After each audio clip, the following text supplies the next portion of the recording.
Hello, welcome everyone. So this is the reading group on offline reinforcement learning, and I will be co-presenting this session with Stephen and Adam. Stephen, it will be there in person. Unfortunately, I could not make it because I'm sick, so I wanted to avoid to spread the virus around, but Stephen will be there. Adam, also from the University of Edinburgh, is also joining us today and will present the second part of the presentation. So let's keep going. So let me try to... okay, so this is not the case, just say something now. All right, so as you can see, we have divided this presentation in 3 parts. I will be presenting the very first part, where I'll give an introduction, a definition of the problem and the notation. Then I will be talking a little bit about standard reinforcement learning setting versus offline setting, common benchmarks used in offline reinforcement learning. And then I will go a bit deeper in explaining what is behavioral cloning, that is a common baseline for offline reinforcement learning. And in particular, I will present the decision transformer. Then in part 2, Adam will go beyond behavioral cloning, talk a little bit about off-policy RL, and then 2 papers that you can see linked here. Okay, we've lost you, Max. Yeah. Use this to sound out. Yeah, seems but like we keep testing this secret things.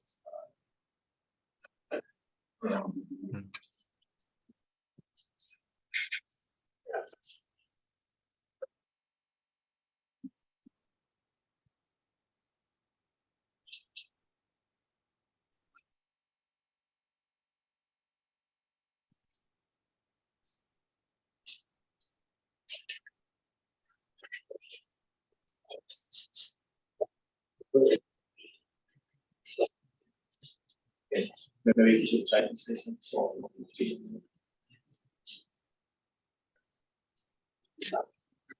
Max, can you say if we can hear you? Yeah, can you hear me now?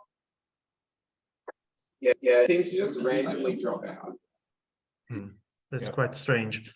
Yeah, I'm not getting a dropout here. Yeah, I think people online, I guess they can hear me, I guess. Maybe It's just a problem for people there.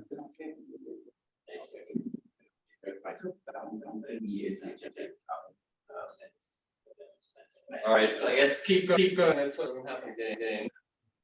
All right, no worries. So yes, and basically Stephen will take charge of the 3rd part of the presentation, where he will be talking about offline policy evaluation, improvement, and model-based offline model-based RL. So part 1. So now I know that many people may not be, 100% familiar with reinforcement learning. So I just wanted to be on the same page here and just, in a couple of minutes, review the common terms used in reinforcement learning. So reinforcement learning, fundamentally, we are dealing with a Markov decision process where we have a state space, an action space, a reward function, a transition model. The state space, as the name suggests, is just a set of all possible states. Action space, similarly, is the set of all possible actions. Then we have a reward function that, condition on the state and the action will provide a reward at a given time step. And then we have a transition model that is just deciding what would be the next what would be the next state given the previous state and the action. The objective here is to maximize the expected sum of discounted rewards, as you can see on the bottom right side of the slide. On the left, you can see a graphical representation of an MDP with 3 states, S0, S1, S2, 2 possible action, A0, A1, and as you can see, we have the probability of transition between the different states, and we have the possible rewards that you can obtain that are represented here, I guess, with this kind of orange-like arrows. So in standard reinforcement learning, we are following the MDP terminology, and this drawing here represents the online setting. So we will have a policy pi, that is the policy that is generating the actions. This typically will be a neural network. The globe here represents the environment. As you can see, the policy generating an action is able to act in the environment, and the environment is going to provide a state and a reward. The policy pi is updated, in the on-policy case, at least online. So you will interact with the environment, you will update the policy, and you will be collecting, on the way, possibly rollouts, if these are useful for your algorithm. Rollouts contain experiences. So what these are the experiences? Just a tuple containing the state, the action, the state at t+1, and the reward. So when we be talking about experience, we are just talking about this tuple. So a rollout is just a set of this tuple, of these experiences.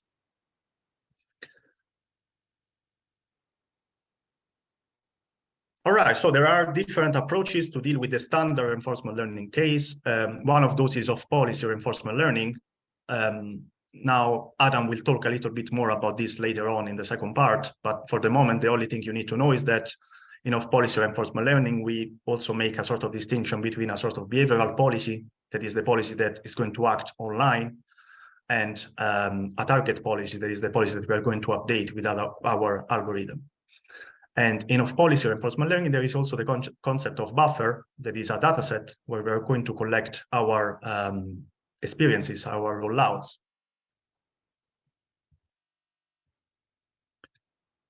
Okay, so now we are going to focus on what we really care about here, that is offline reinforcement learning. So in offline reinforcement learning, as you can see, we still have a part of the algorithm is based on collecting a series of rollouts on the real world, and this is done by a behavioral policy. So the behavioral policy will, be trained online, but it should not be necessarily a reinforcement learning algorithm. It could also be a human. So this behavioral policy is going to provide for us a collection of experiences that we are going to collect in a buffer D.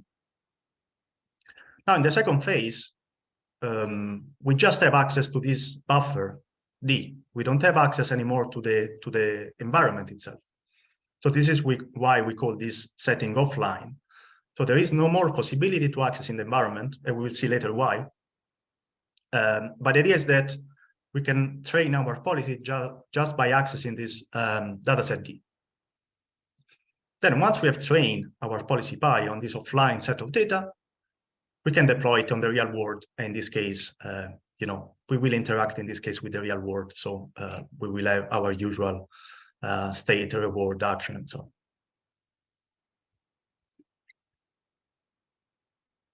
All right, so in both off-policy and offline reinforcement learning, we have seen that there is a buffer. This will be quite important. Adam will talk more about this later on, but the important bit here is that off-policy algorithm can easily be adapted to the offline reinforcement learning case by exploiting the fact that both of them rely on a buffer. So we will see later that many off-policy reinforcement learning algorithms will be able to be adapted to this offline setting. Sorry. All right, so why we should care about this? What are the possible applications of offline reinforcement learning? A common application could be in healthcare. So let's suppose that we consider the states to be symptoms or test results, and action to be treatments or tests that we want to do. Now, it's obvious that you cannot just train a policy online on human beings, right? So this I think, suppose all of us, we agree that this is moral, right? I hope. So what we should do instead is to access a data set of treatments that we can take from the histories of real patients, and then we could train offline our policy on this data set, right? This is a kind of reasonable thing to do. Another possible application is in multitask learning in robotics. So suppose that you have trained a robot on many different skills. This is generally very complicated because it's necessary to interact with the environment, with the real world, and this is generally slow. So training these skills could be quite expensive. So what we could do once we have trained K skills, we could just use these K policies to store rollouts on an offline dataset. Now we can train a new policy on all the rollouts from all these different skills. And now off policy will be able to generalize to new skills without the need to train online.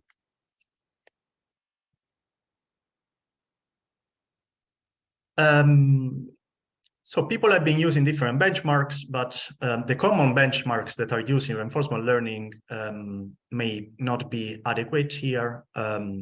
Some of them have some limits. For instance, the Mujoko environment are kind of non-heterogeneous, meaning that when you train different expert policies, so one of these environments, they are generally quite similar to each other. Maze2D, on the other hand, is kind of more heterogeneous. So as you can see, we have different benchmarks, and all of them may be or maybe not adequate for understanding what's happening in the offline setting. Fortunately for us, this benchmark called D4FL has been presented and is what people have been using so far for offline reinforcement learning. As you can see, there is a variety of datasets, and pre-trained policy have been used to store the from these different environments in different datasets that can be used to train offline your method. Okay, I would like to talk now about one baseline that is called behavioral cloning.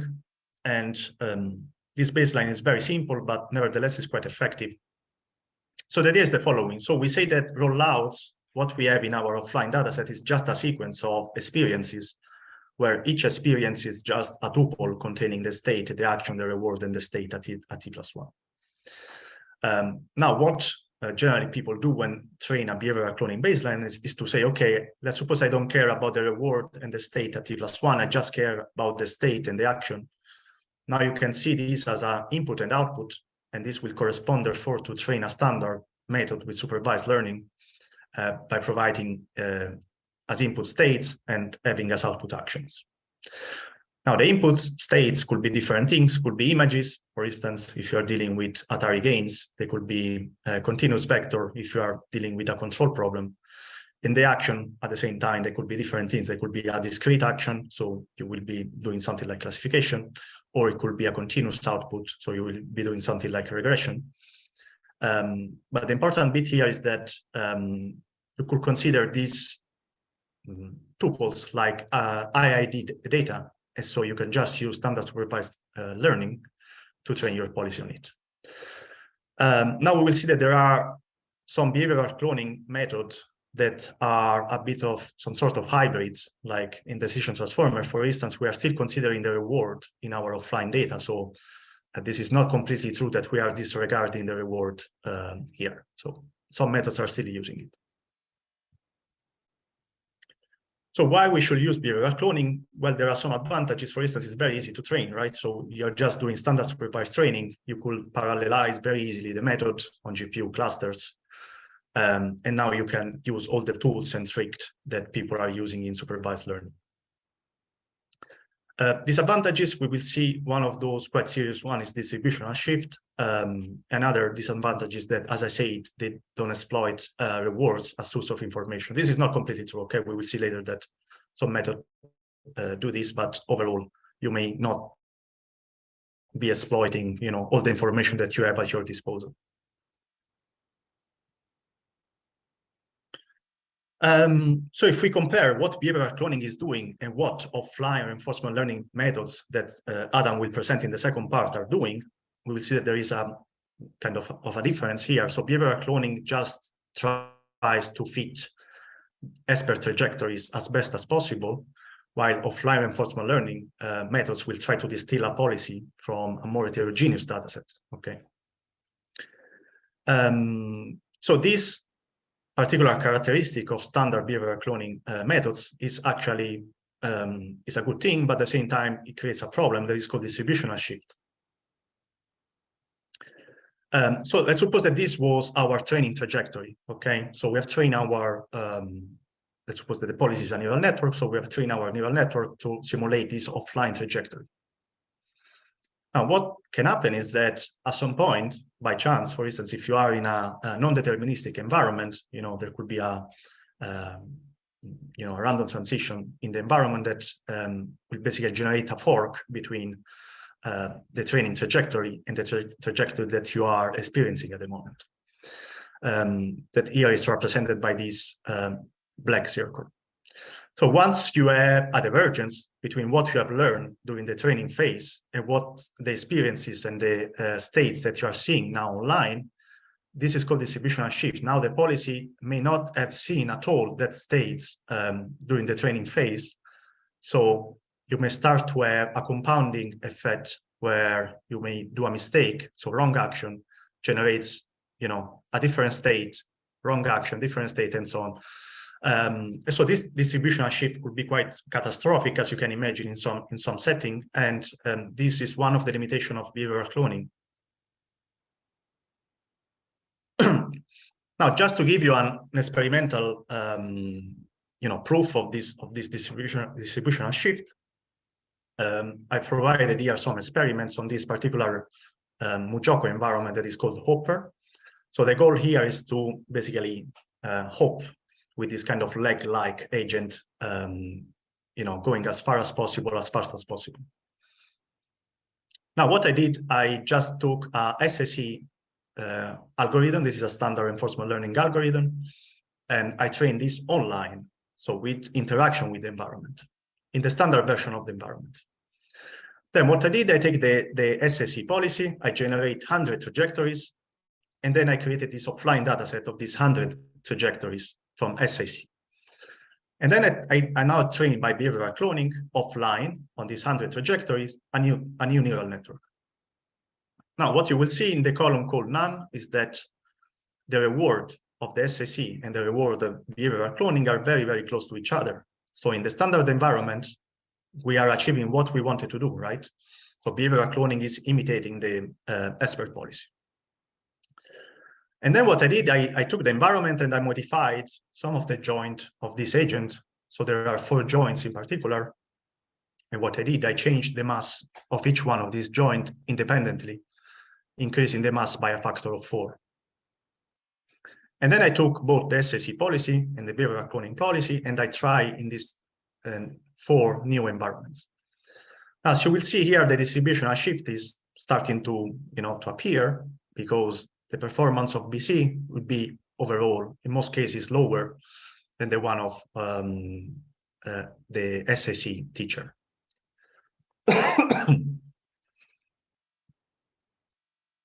Something similar is happening also in this more complex environment that is called Alpha Cheetah. As you can see here, the idea is similar. You have this kind of cheetah-like agent that you want to push as fast as possible in the environment. Here I did exactly the same thing. So I trained on the non-condition standard environment and then tested on variation where I damaged the joints. Here you can see that the difference between the first line SSE and the second line BC is also more obvious here. There's a larger gap. So here, as the environment gets more complex, as the degrees of freedom increase, you may see a gap between SSE and BC, growing further and further.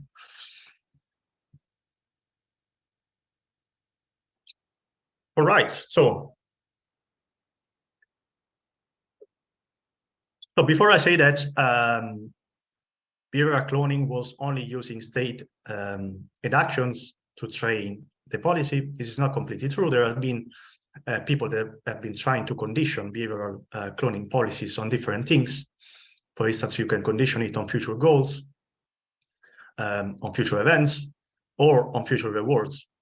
The decision transformer is a paper that has been doing the last thing. So I've been trying to condition the policy on future rewards that you want to obtain. So here now we're going to talk rapidly about the decision transformer, and we will see that is a kind of interesting behavioral cloning baseline that is quite effective.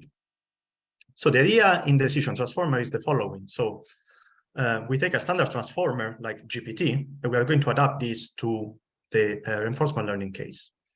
Now, instead of passing, tokens that are, words, letters as input and getting the same as output, what we are passing here are 3 things.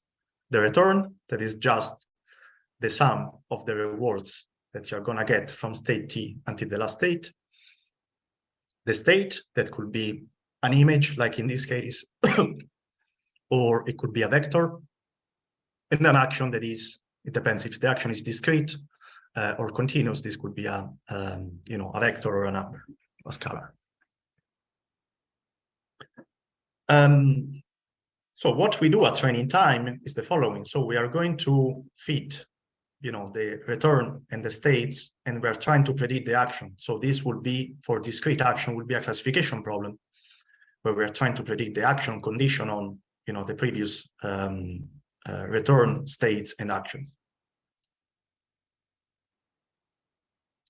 So once we have trained our decision transformer, we can deploy it. Now, deployment time, this is what we do. So suppose that we are at state 0. What we are going to pass would be the reward to go. So the reward that we want to get at the end of the episode. Okay, so the score that I want to have at the end of the episode. Then I'm going to pass the very first state. This is given by the environment. And now, thanks to the reward and the state, I can predict the action. And now this, as you can imagine, will be a kind of recurrent mechanism. I'm going to attach the action that I produce to the inputs, and this will generate, the environment will give me a new reward, a new state, and so on. Just a note here, as you notice, I say that I'm conditioning on the return here, reward to go, as a very first token that I'm passing.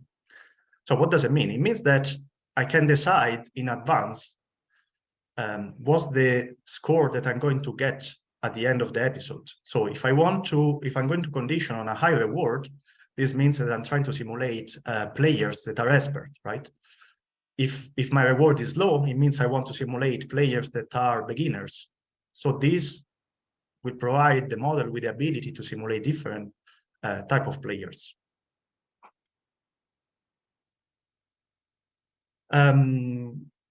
So a step K, during our deployment, you will condition basically on everything you have seen so far before that point, and this will give you the action at that point in time. You can continue in this way, using the standard transformer-like approach. Now here you can see an animation where this is done one step at a time. So just take a few seconds to digest this one, but the idea here is that the return, the state, and the action are passed as embedding with the addition of a positional encoding to the decision transformer encoder, and then this will generate the action at the time step.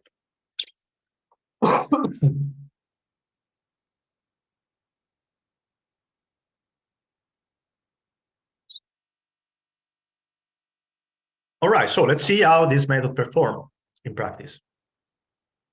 So here you can see a comparison on the D4RL benchmark, the benchmark I was telling you about at the beginning. As you can see, there are different splits of this dataset. There is the one that is called medium expert, the one called medium replay.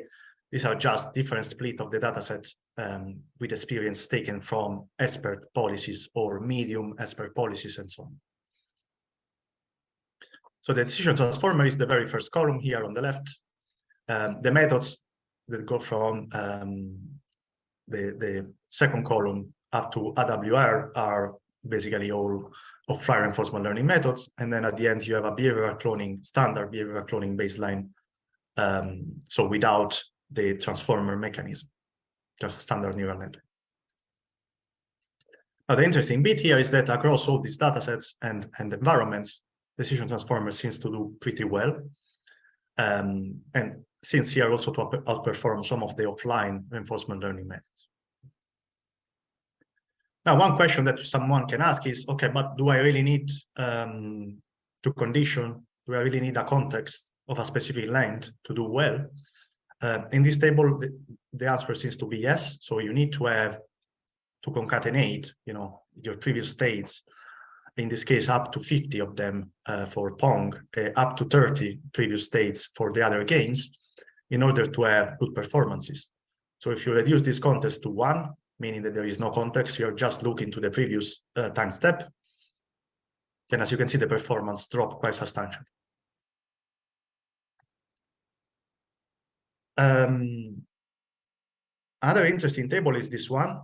I think this probably is the most interesting table of the paper. And so I've told you that it is possible to condition on the reward, right? So you can ask to the decision transformer, generate trajectories that will allow me to get the maximum reward, or generate trajectories that allow me to get, I don't know, 50% of the total reward, and so on.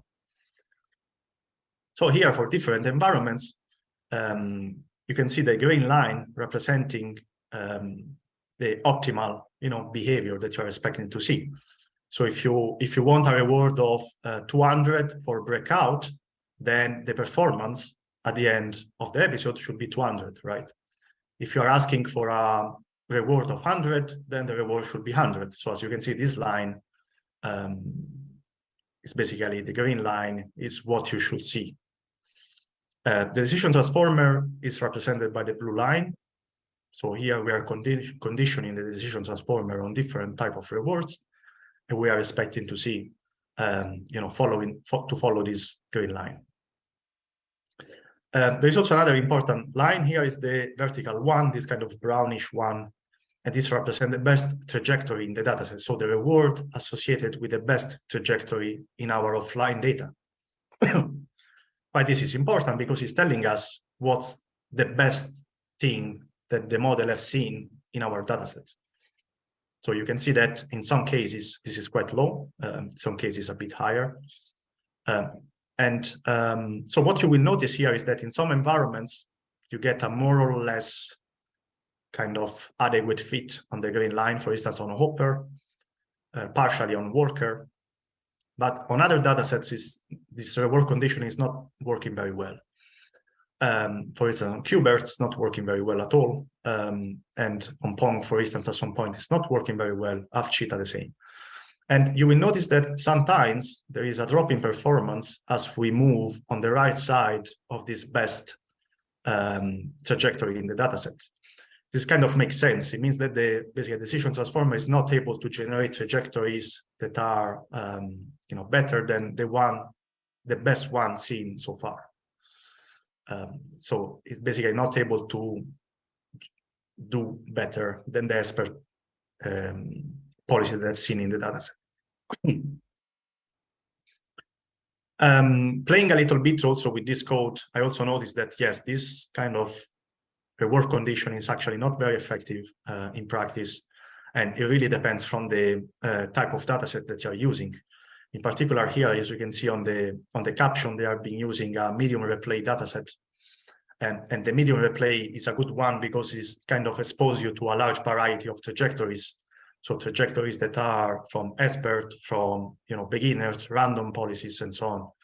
So you have access to this large variety of trajectories, and this is something important to have a kind of good enough reward conditioning.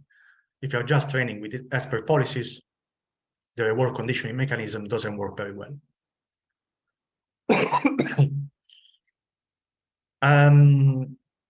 So I think that's it from my part. I will leave it to Adam if there are no questions. If there are any questions, feel free to ask. Great, thanks, Max. So I'll just share my screen. I guess it will be easier. One moment, if you can hear us, there was a question for Max in the chat about cheetah environments and saying both algorithms have been tested on the modified environment, joint weights increased. Have they been trained on the same environment? Joint weights not increased? Question mark? Yeah, sorry, I will try to read it because audio is not optimal. So what algorithm have been tested on the modified environment? Joint weights increased. Have they been trained on the same environment? Yes, exactly. So it's basically both of them have been trained on the same environment without modification. So this is the baseline environment. And then they have been tested on this modified version of the environment.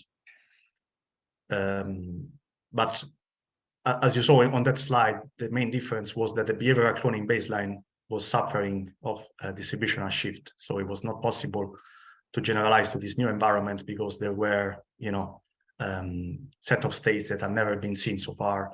while training online with SSE, especially because there is an entropy term, allows you to see a much larger variety of states and conditions in the environment. So the SSE policy is much more robust in this sense.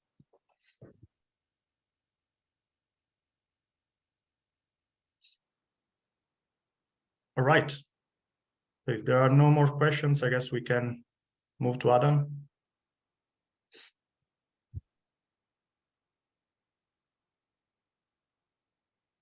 Cool. So hopefully you can see my screen now. Yeah.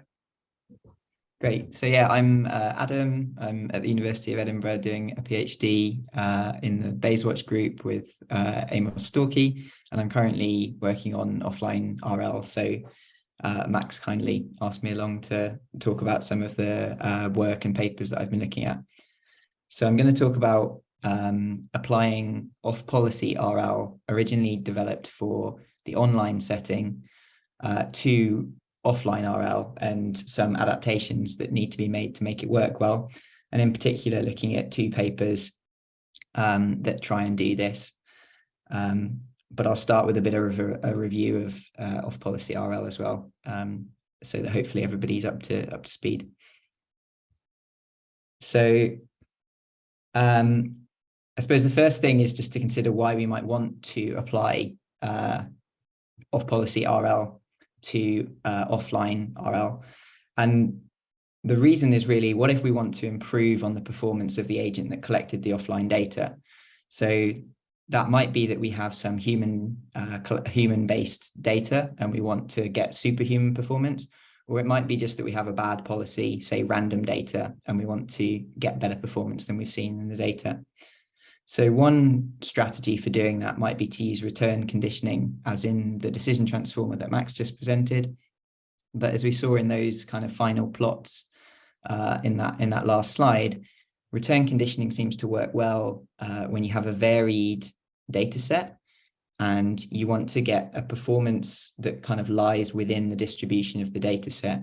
But that kind of orange line, when you try and condition on returns greater than you've seen in the data set, the performance doesn't always continue to increase.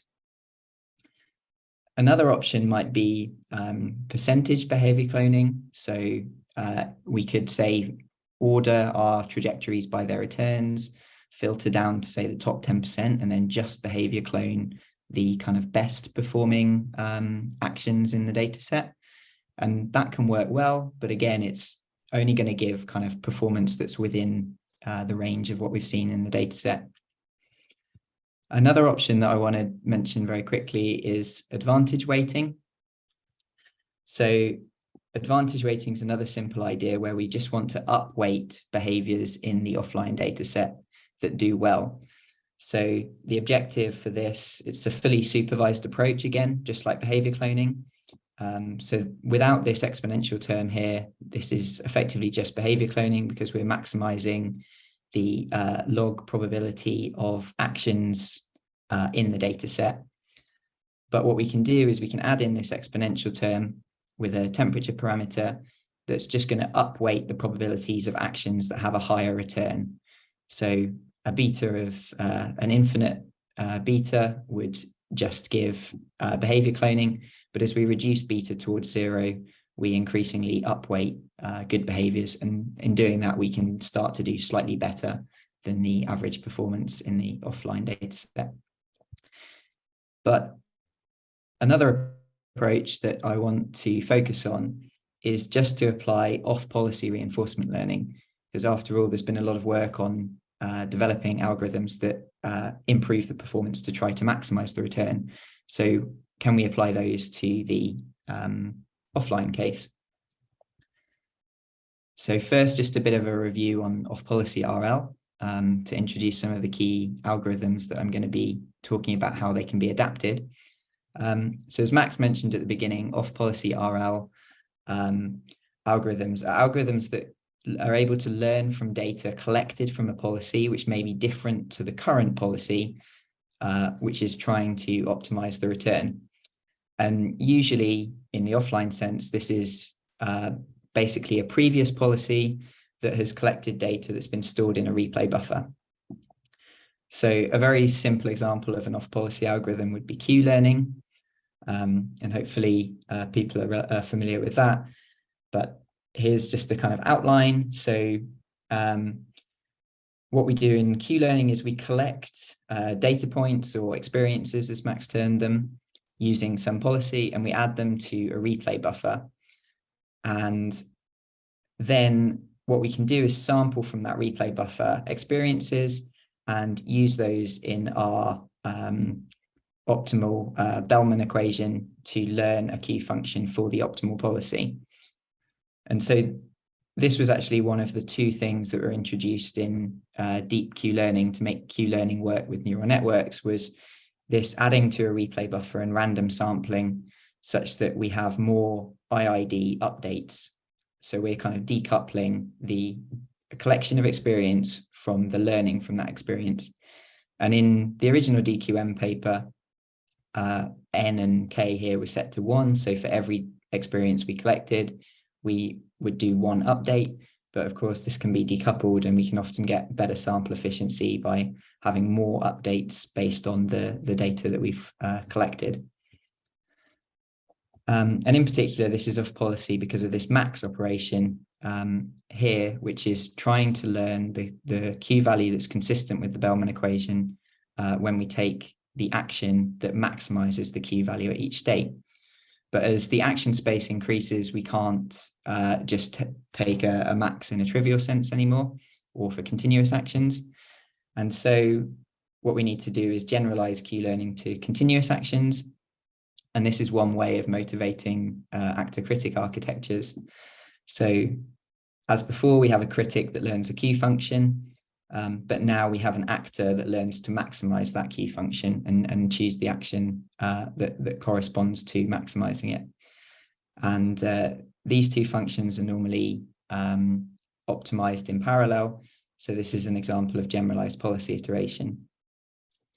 And the original paper to introduce this in the deep RL context was deep deterministic policy gradients, or DDPG. But as you might imagine, trying to optimize both the actor and the critic in parallel can be quite unstable. And so this instability motivated a follow-up paper called Twin Delayed Deep Deterministic Policy Gradients, or TD3, which was effectively DDPG with a few tricks. So the first one was to use double Q learning, which is the twin part. So rather than having one critic, we now have 2 networks, or 2 critics. And in the critic updates, we use the minimum of the 2 networks. So this reduces the overestimation of the Q values when we try to maximize those with the actor. So the minimum of 2 networks reduces the noise when we try and fit the maximum with the actor. The second trick was to introduce delayed policy updates. So when we're trying to maximize the Q function with the actor, we want the Q function to be relatively well fitted for the current policy. And we find that we can make things a bit more stable by updating the value function, updating the critic more frequency than the policy. And that's the delayed part. And then finally, the third trick was to use target policy smoothing.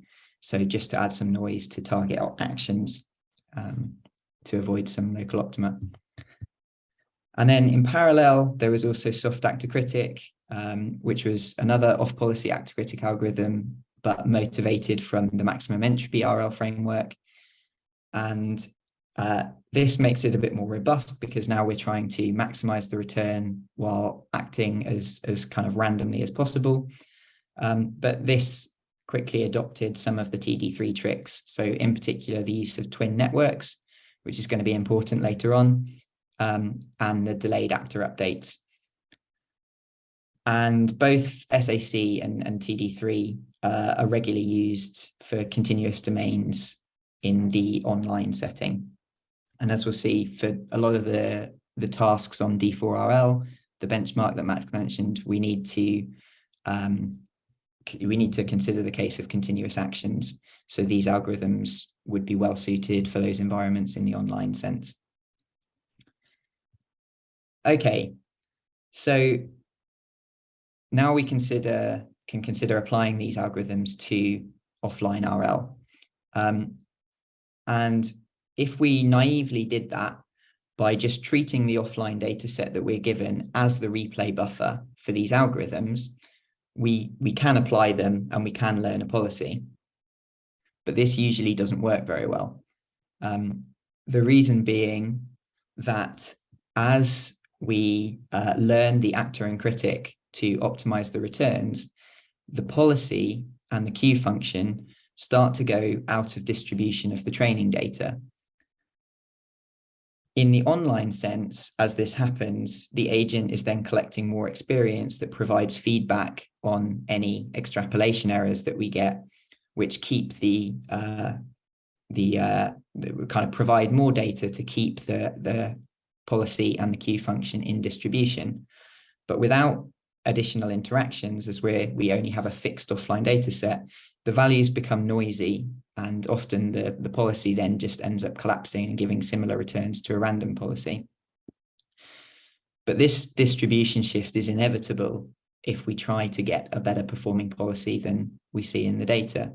So how can we handle this inevitable distribution shift when optimizing the return? I think that's the key question in offline RL. So early approaches introduced some regularization to just try and limit this distribution shift. And they can either regularize the policy or can regularize the critic. An example of that would be conservative Q learning or SQL, which I'm not going to talk about today, but is a baseline that's frequently used, and we'll see in some of the results. So I'm going to focus more on policy regularization. And a very simple example of that would be TD3 plus BC, which we can start to look at now. So this was introduced in a paper from 2021 titled A Minimalist Approach to Offline Reinforcement Learning. And it's motivated by the fact that a lot of RL algorithms try to limit value estimation from out of distribution actions, but they make many changes to the algorithm or design completely new algorithms for this offline problem. But in this paper, they aim to make a standard online algorithm work while making minimal changes. And in particular, they say that they're going to be building on TD3. And the adjustment that they're going to make is to just add an auxiliary term which corresponds to behavior cloning, which only requires adjusting a single line of code. Additionally, they're also normalizing the states to improve stability, but these are the only changes that they make to the standard online setting. So just to go into a bit more detail on those two things. So the first change they make is to add this behavior cloning regularization. So normally the policy is learnt through maximizing the Q function for the states that we see in our offline data set. And what they're going to do is add a behavior cloning term, which is just the mean squared error between the action that the policy chooses for a given state and the action that is selected by the behavior policy in the dataset. And then they're also going to introduce a hyperparameter here, lambda, to balance these two terms. And in particular, since in most environments, actions are normalized, this term is then kind of the order of 1. And so it makes sense to also make this first term of the order of 1 by normalizing over the Q function on average throughout the data set, and then having this alpha hyperparameter, which is then varied in this paper from kind of 1 corresponding to equal weighting and 4 corresponding to higher weighting for the RL term. And in addition, they're also normalizing the states in the standard way, but mention that this is more suited to offline RL, as we know all of the states in advance, which we wouldn't necessarily in the offline in the online case. Okay, so pretty straightforward adjustments and algorithm. Now we can have a look at some of the results and find that the results of this TD3 plus BC algorithm are effectively on par with the other kind of state-of-the-art algorithms at the time, which generally apply regularization to the critic here for CQL and Fisher BRC. But we see that we're getting generally better performance than behavior cloning, which was the original goal. But not hugely better performance, I'd say, across all of these different environments. And another potential issue with this approach is that at final evaluation, there's still quite a lot of variance in the returns that we're getting. So for behavior cloning across these environments, if we evaluate over 10 episodes, we see that some of those are dropping in performance by as much as kind of 80% of the original performance. Things aren't quite so bad for TD3 plus BC, but it's not as stable as the online case. It's interesting for this to consider why that might be happening. So for these MuJoCo environments, they are deterministic. So taking the same action in the same state should lead to the same following state, but they do have a randomized initial state. So I think what would be happening here is that sometimes the initial state is a little bit different from those that it saw in training. And then we get this distribution shift that accumulates errors, as Max mentioned at the beginning. Because the behavior cloning term in particular doesn't generalize too well when the states are very different to those that it's seen before.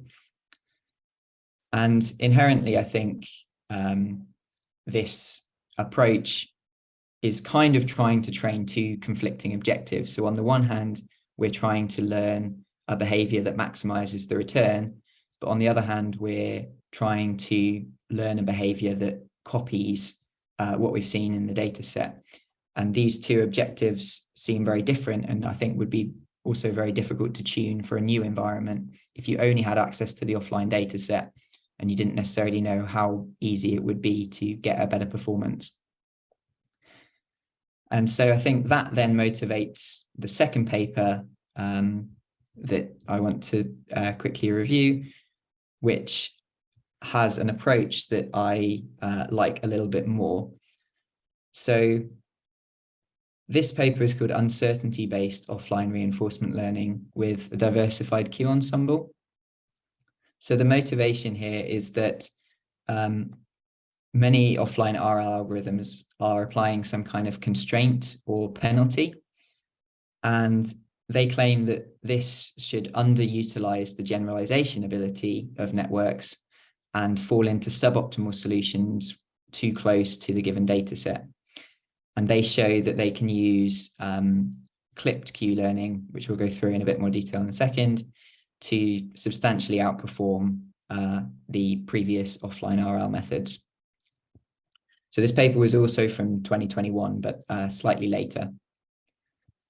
So I think the key motivation for this paper is summarized in the introduction, which is that if we can identify out of distribution data points where we can predict the Q values with high confidence, then we don't need to regularize, and it's more effective not to restrain the agent from choosing those data points. So we don't necessarily need regularization towards the data set. We just need a measure of uncertainty. And if we're confident that taking an action that's far outside of the data set is better, then we should take that. So to get a measure of uncertainty in the Q function, there are many ways that you could potentially do this, but of course they turn to using ensembles. And in fact, they mention that the use of two Q networks, which was originally used in double Q learning or in TD3, is actually already kind of taking multiple samples of the Q function. But the effect of doing this was not fully analyzed and was just one of the three kind of techniques or auxiliary terms that added up to the core method. So their idea is to change this set of 2 networks into a set of n networks. So we now have an ensemble of n networks or n critics that are going to estimate the Q function. So in distribution, these networks should agree, but out of distribution, these networks might differ because we have high uncertainty. And then by taking the minimum, we should get a kind of lower bound on the Q function. And they use this min over an ensemble of n networks, both in the critic update, which is this top line, and in the actor update, which is this bottom line. But in this case, they're building on SAC rather than TD3. So we also have this entropy term here, which is appearing in both objectives. And they call this modified algorithm SAC-N. So to motivate that this does actually work, they have some plots on half cheetah using the medium dataset, which Max gave a demonstration of earlier, and similarly Hopper. So half cheetah, I think, is a bit more stable because the cheetah has kind of 2 contact points, so it can't fall over as easily as the Hopper. But we see that with standard SAC, with 2 networks, it does actually learn, but it's not very stable. But as we increase the number of networks n and get a larger ensemble and take the minimum of those, we get much more stable learning. And what's more, we're also getting quite a lot higher performance than SQL, which is what they're using as their main baseline, conservative Q learning, because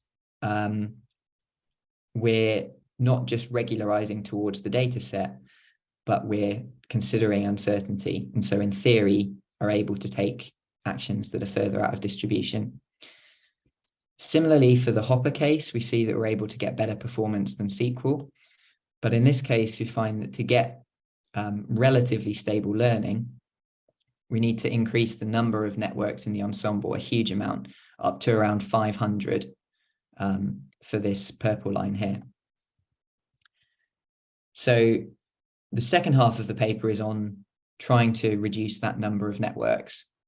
But before looking at that, they just do a little bit more analysis on this setup of having an ensemble and taking the minimum.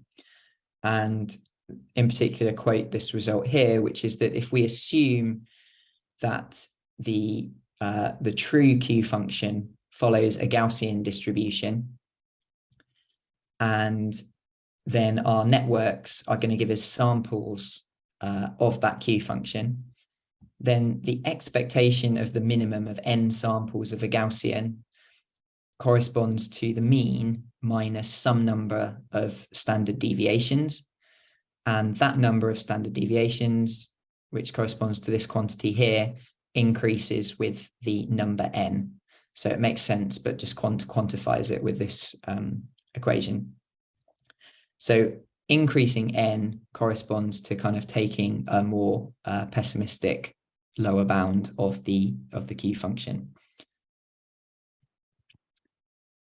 And they then show that this actually does correspond to a kind of out of distribution penalty, because in distribution, we see the standard deviation in the predictions from the different networks is lower than it is for out of distribution actions, which are just generated at random. And as we increase n, we find, as expected from that previous equation, that the penalty or the variance out of distribution increases, and so the minimum is lower than, say, the mean. So that motivates the general idea, but for some tasks, such as Hopper, using 500 networks is quite infeasible. So they now look at trying to reduce that number. And they notice here that the performance, which is this red line, increases with the number of Q functions, but also as the cosine similarity between the gradients of the Q functions decrease. So as the networks become less similar, then the performance increases. So got a few questions about this exact measure that they're using as the minimum of 2 pairs in the thing, but it motivates what they go on to next. So they now have a diagram here which motivates their method, which is that they say what they want to do is to maximize the variance of the ensemble of Q values for actions that are slightly different to those in the data set. So if S and A are states and actions in the data set, and we consider a small perturbation from that, then we want to maximize the variance of those. So despite being motivated by uncertainty, they're now trying to kind of introduce, again, some of this penalization of out of distribution actions, which should then allow them to reduce the number of networks needed for the ensemble. So they go through a derivation of, well, if we want to maximize this quantity for all possible perturbations W, then what should the objective be for doing that? But they make some quite strong assumptions, and given time here, I think I'll skip to the result since it's relatively intuitive, which is that they are just trying to minimize the dot product between the gradients of the of pairs of networks in the ensemble with respect to the actions. So for any 2 networks sampled from the N networks in the ensemble, we want to minimize the dot product of the gradients with respect to the actions. And they call this the ensemble similarity metric.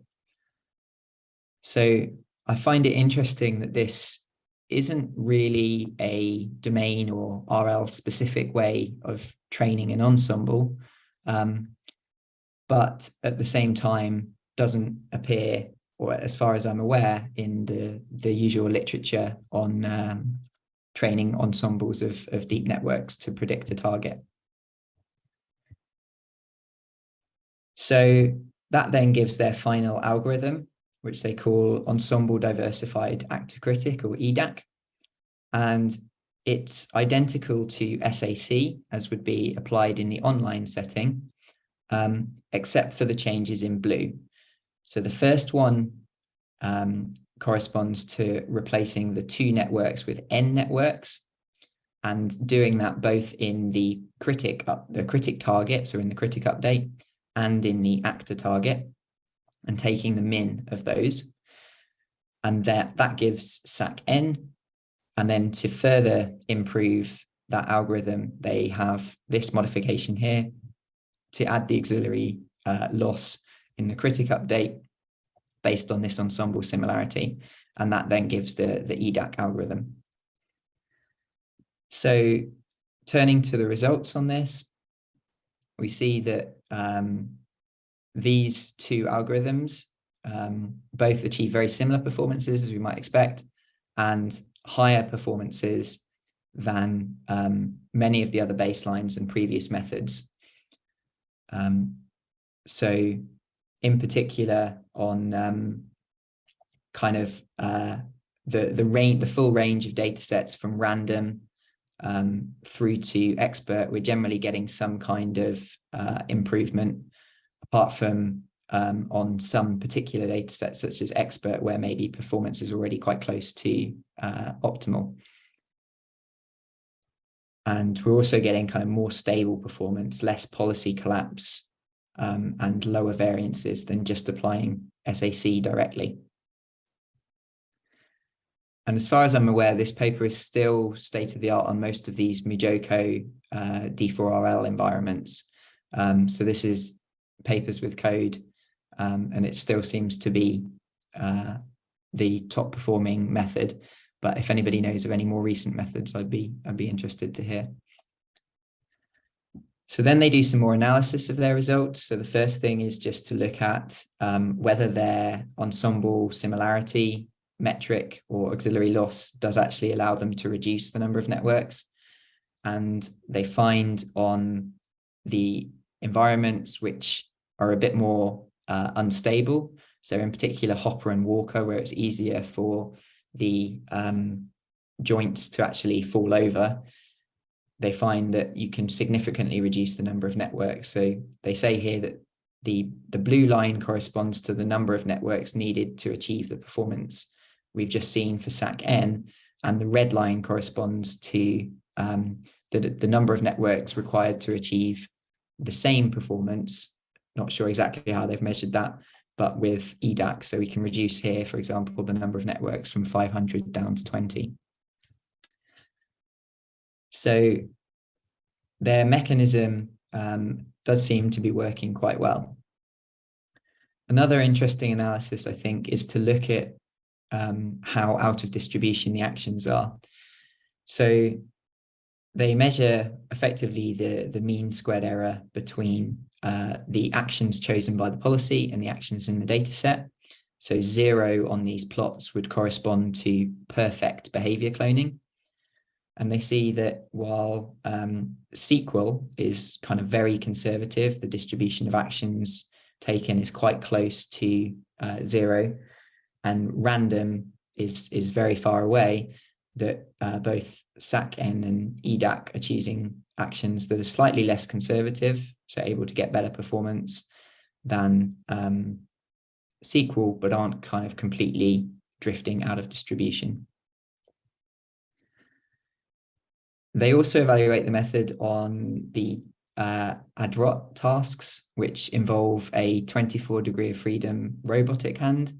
So the idea here is different tasks with the same robotic hand to try and get some kind of transfer to new tasks, as Max talked about at the beginning.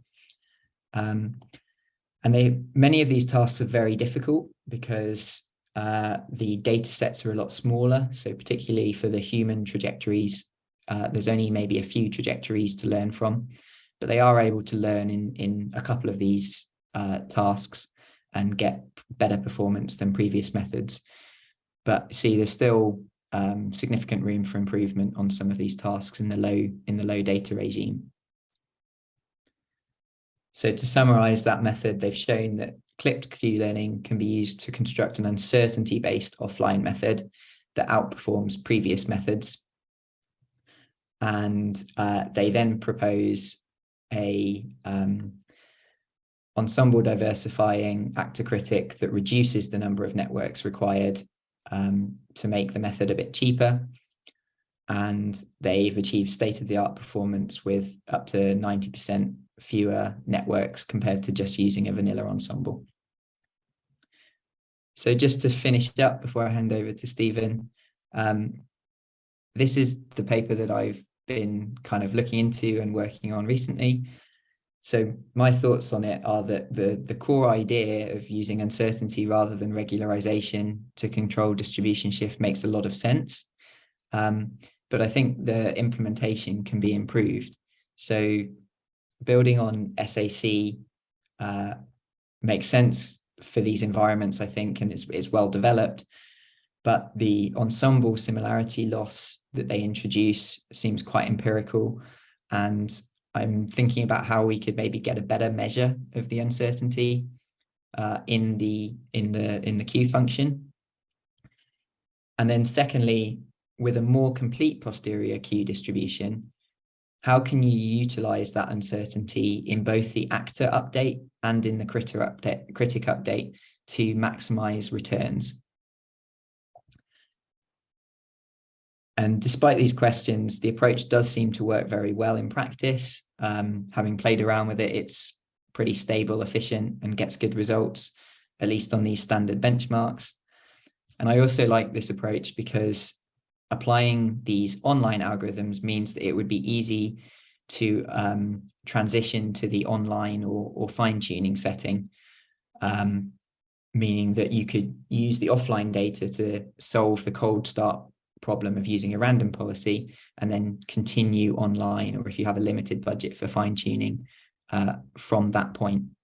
So as Max mentioned at the beginning with the healthcare application, it could be interesting to learn a policy from the offline data, but then be able to continue to learn as you collect more information in the real world. So that's all I was going to talk about on those papers. But as I mentioned, I'm currently looking into these things. So if anyone has any thoughts, I'd be happy to hear them, and feel free to reach out. So I'll hand over to Stephen, who's going to talk about offline policy evaluation next, and then some model-based offline RL. Unless there's any questions, which I just saw in the chat, there's maybe a couple.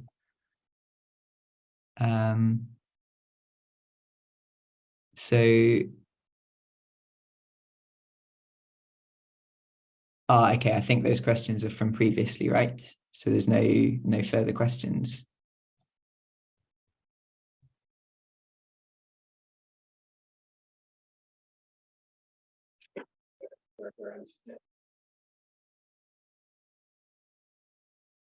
I can share the screen.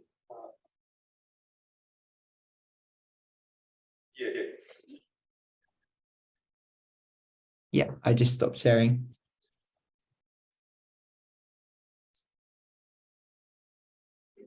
Thank you, Adam. So, I will talk more about the transition classical offline approach, and we'll talk about a model-based offline, which is more modern compared to the classic that I will cover.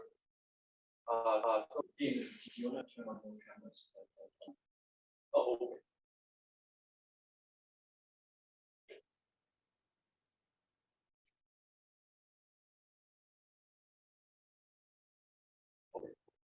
So let's report definition of trajectory.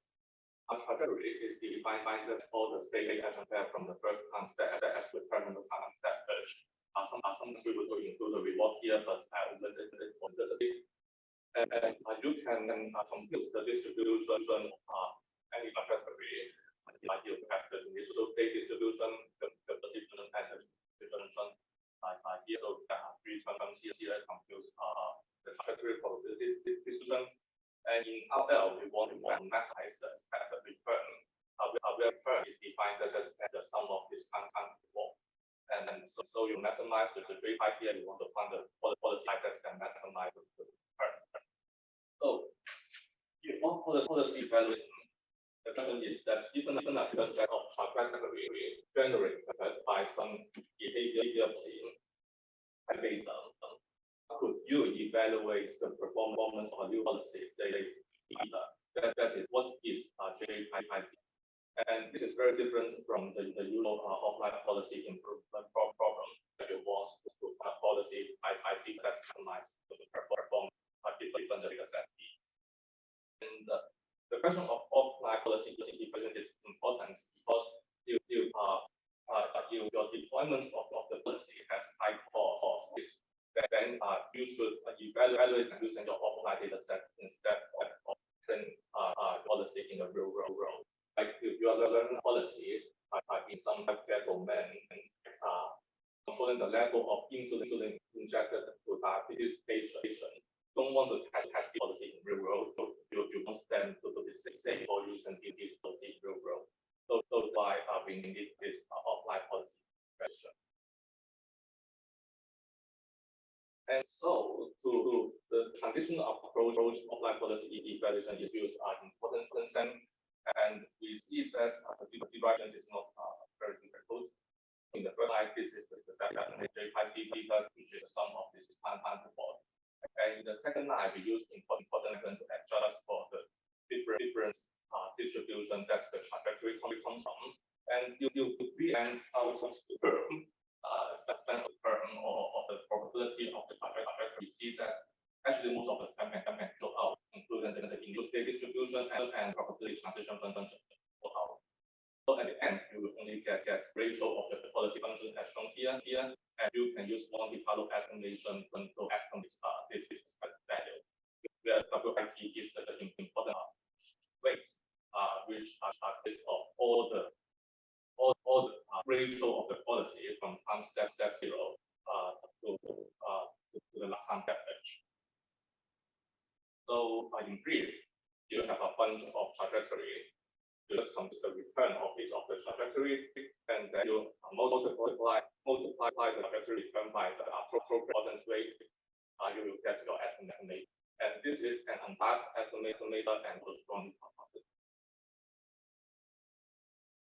But the problem with this approach is that modern sampling usually has a very high variance, especially you are multiplying many of these ratio policy functions together.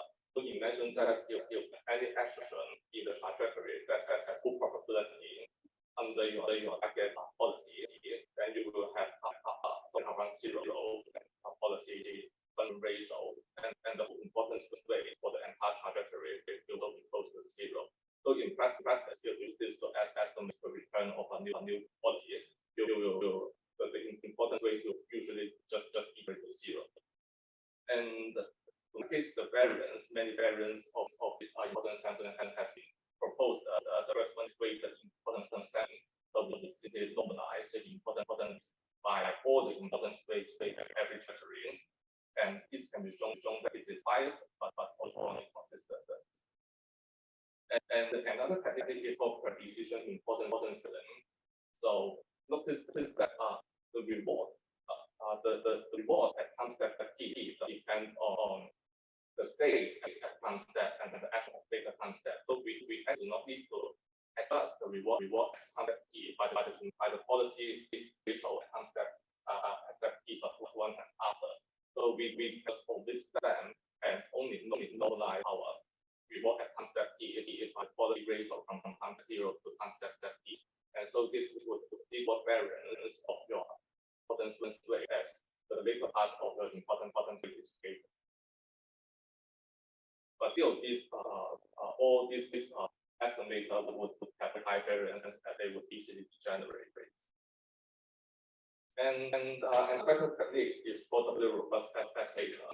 So the W-robust estimator idea that we subtract something from the precision importance sampling. So the first one here, the precision importance sampling that I talked about in the previous slide, and then we subtract the advantage function that. So the advantage function is defined as the difference between the true value and the state value. And it is not difficult to see that the expected value of the advantage function is always 0 under NDT. So we subtract the advantage function from the PDIS, and as the expected value of the advantage function is 0 and PDIS is biased, the estimator is still biased. And this is what the robust. Because as long as you know the behavioural policy, that is you can confuse the WII, then this estimate bias, and it is unbiased even if your estimate of the Q pi and the V pi is wrong. So here you have to ask the Q pi and V pi, and you usually would learn a model of the transition function, and then we just determine the equation of the Q pi, the Q and V theta. And one good thing about the robust estimator is that even though your model is incorrect, your estimator is still unbiased. Because under any MMPD, the advantage function has an expected value of 0. So if your model is incorrect, you are still adding something with a value of 0 to your estimator. Of course, if your model is very good, then the advantage function will be more correlated with the return in the first one here, so the variance will be much lower. And this is the estimator empirically among all of these estimators. And besides just estimating J pi theta, we can also estimate the confidence in the block J pi theta. For example, we can ask whether we are confident that the new policy is or the worse than the original policy. This is very important for some risky domain like the healthcare domain I just talked about. You just don't want to get a single estimator of your data. You want to make sure that this by theta maybe is 99 cents has the 99 cents confidence is better than the original C. And this idea is used in the confidence policy improvement when proposed by Thomas. So this policy evaluation allows us to estimate new policy's performance and the confidence interval of this new policy performance using outliers. And now let's talk about how we also do offline out of the important sample. So recall that this is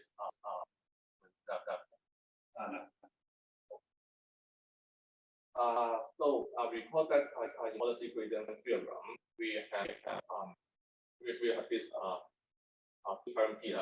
First term is the gradient of the probability of action, and the second term is the estimate based on advantage function. So it's quite intuitive.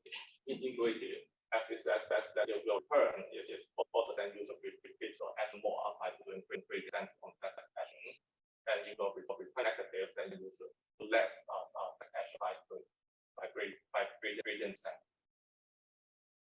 And to turn this into an offline outlier set, and we can apply the important sentence again. And so before that, we estimate the policy gradient theorem from the right hand side here. It comes from IC.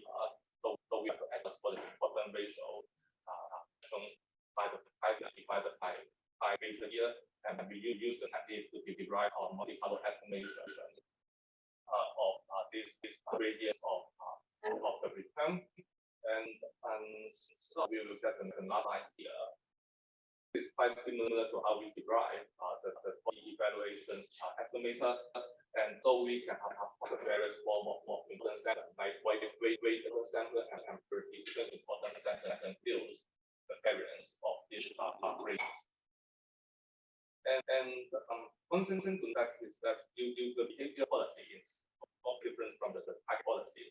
We can actually know the importance weights before under E. That is, we just apply the importance rate under E to the term step for the gradient of states under E, and this is done in many policy policy outlier set. So in many policy outlier algorithm, they also adjust for they will relate the advantage function, the importance weights from concept T to the terminal concept, but they would not normalize reweight the gradients from concept 0 to concept T, as the distribution is usually not very different. You change the behavior policy to target policy, as the two policies are very close. And so about many important sample techniques, and notice that all these important samples has a very high variance, just as the policy improvement with one sample that I talked about, it has a very high variance. So it cannot be used in practice actually unless data dimension is very low. So there has been some proposal to solve this high variance of important sample. One technique is for marginalized important sampling. That instead of estimating the important sampling ratio by multiplying many quality ratio, we directly estimate this marginal importance ratio as shown as the equation here. So this is just the marginal distribution of the states under the type policy divided the marginal state distribution of the states under the behavior policy.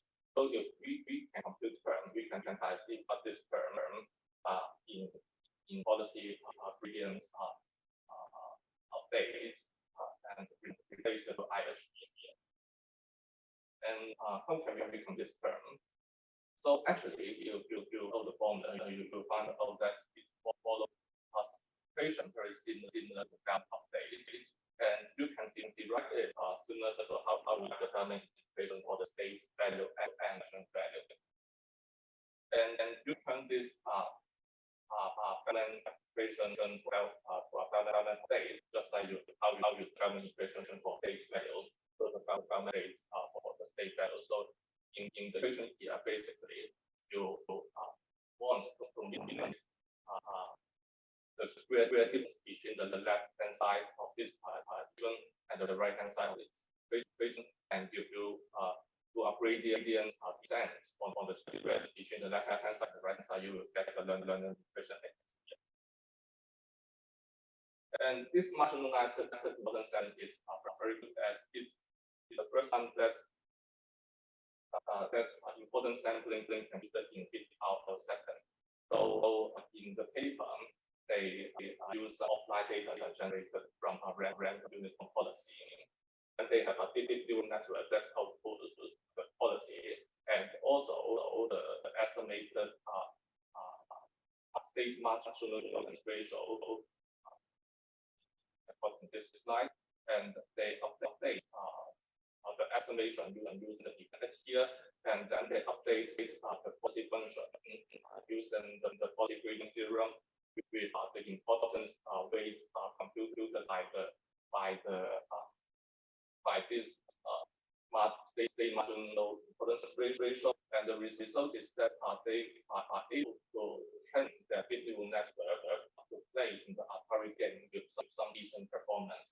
So, for example, in the game of breakout for a random uniform policy, it is around 0, but are able to train deep network of around at a performance of around 30 for their platform. So this is the first time that it's shown that for sampling can be used in the setting.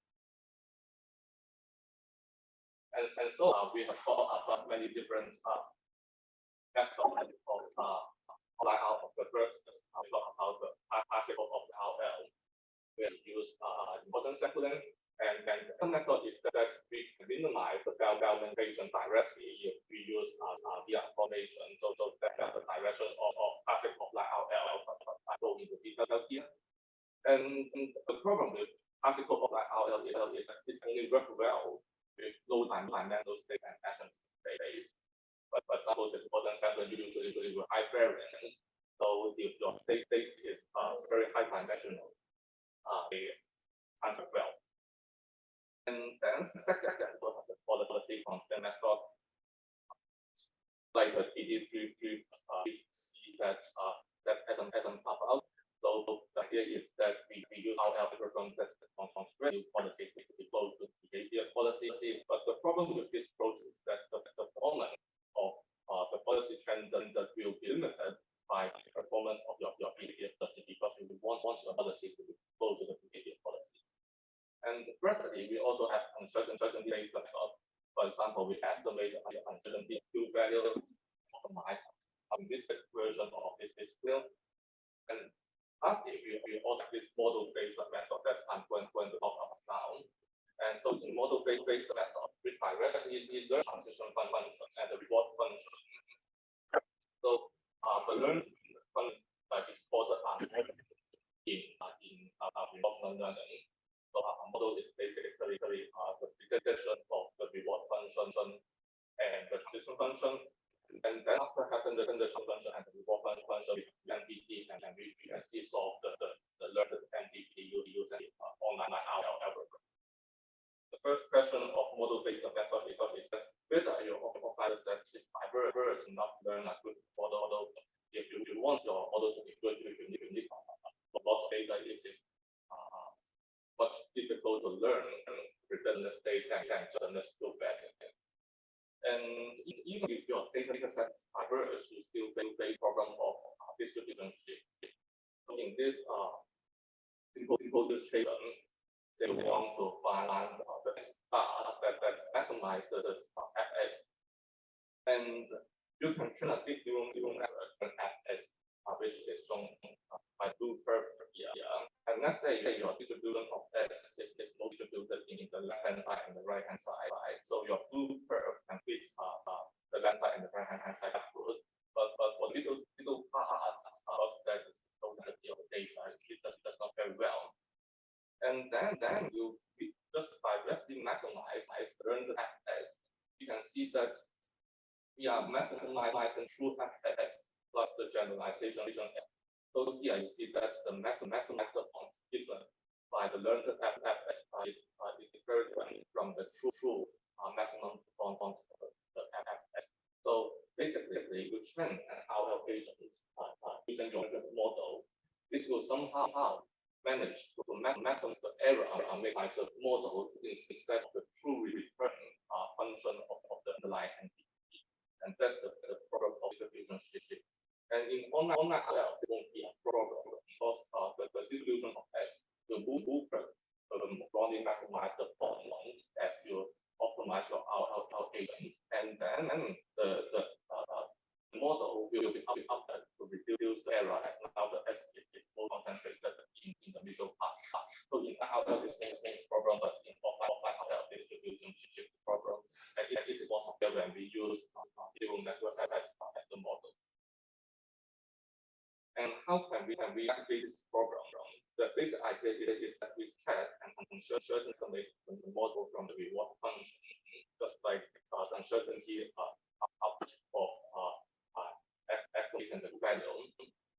And so instead of just sending the estimate RSA to the H agent, give RSA, which is computed by tracking some uncertainty estimates from the reward function. And so the RL agents are discouraged going to the uncertain regions of the entity. And how can we quantify this uncertainty? So usually current technique is to use sample model to quantify this uncertainty. So in Morel algorithm proposed in 2017, we asked we train N model that's the next state given current state and action, and then we compare the difference in the predicted states. So the idea is the difference between the predicted states of the current SSE and E between the ensemble model I and ensemble model J, and so we can ask what is the maximum pairwise disagreement in all these ensemble models. And if the maximum disagreement is larger than certain threshold, we will set the uncertainty estimate to be the maximum of the reward. And so it says that if there are some large disagreements between any of your ensemble model, you will give a large penalty to the reward function that the RL agents are discouraged from within those regions. And we also have similar uncertainty estimates used in the mobile algorithm, which was also proposed in 2020. So they try to fit a Gauss distribution to learn the transition function, and then they use a bit neural network to output IRI and the variance sigma RI here. And then they use the minimum of this variance across all ensemble models as their uncertainty estimate. So it means that there is one ensemble model saying that the variance of the transition function is high, and the penalty for this transition is very high, and so the RL agent will discourage this region. And to compare with policy constraint method, we can see that actually this method are much less conservative. So in policy constraint method, say you have a state action pair that's never visible before and never exists as in your data set. Under policy method, the new policy cannot take any action on that state action pair because the behavior policy does not place any probability mask on that state action pair. But for auto-based approach, your model generalize well, that all your ensemble model generalize well, and say that the uncertainty estimates is very low. Then the agents can still explore those regions. So usually, I think this based offline RL technique, you can find a policy that can be very different from the behavior policy, as long as your model can generalize well. So the problem with the model-based offline RL is that your model can generalize well, and sometimes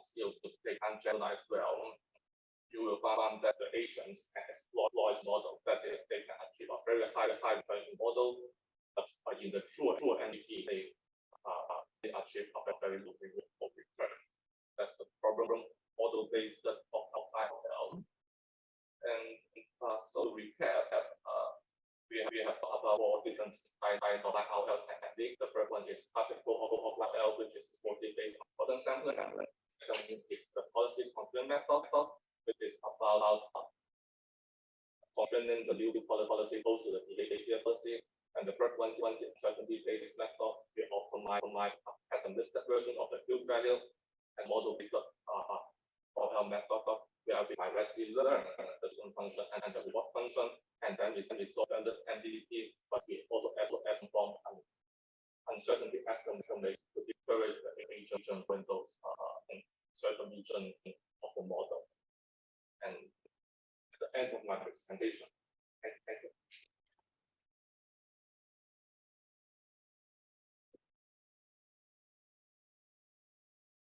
Thanks, everyone. Let's just give one round of applause to all of the presenters.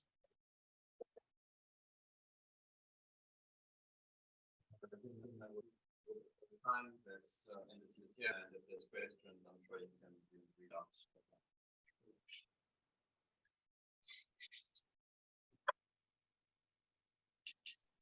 Thank you, everyone.